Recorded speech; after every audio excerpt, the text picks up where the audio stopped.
Pegawai toko pempek di Palembang jadi korban hipnotis oleh wong dak dikenal. Pelaku bermodus ecek-ecak motornya kehabisan bensin, minjam duit untuk beli BBM pada korban. Aksi pelaku terekam kamera pengawas sehingga viral di media sosial.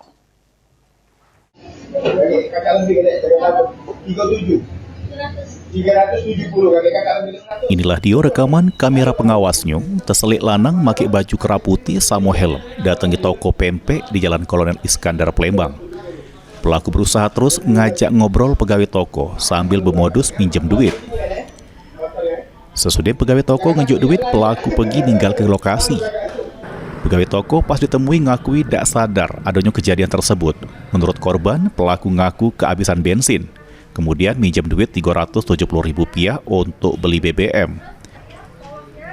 Awalnya pelaku jamin ke kunci motor pada korban. Juru keadaan dihipnotis, korban ngejukkan lagi kunci motor pas diminta pelaku.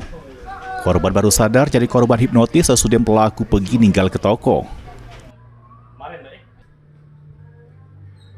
Setelah duitnya saya kasih, kuncinya sudah saya kasih, saya ikutin si pelaku itu sampai ke jalan situ. Terus dia pergi dengan cepat. Nah, dari situ saya baru connect, baru sadar. Terus saya balik lagi ke meja kasir, saya cek duit, terus duit di meja kasir tidak ada lagi. Kejadian tersebut sudah dilapor ke korban ke Polsek Ilir Barat 1 Palembang. Berharap polisi gancang bergerak menangkap pelaku yang masih berkeliaran, supaya orang lain tidak ada yang jadi korban oleh perbuatan pelaku. Mulyadi, PAL TV.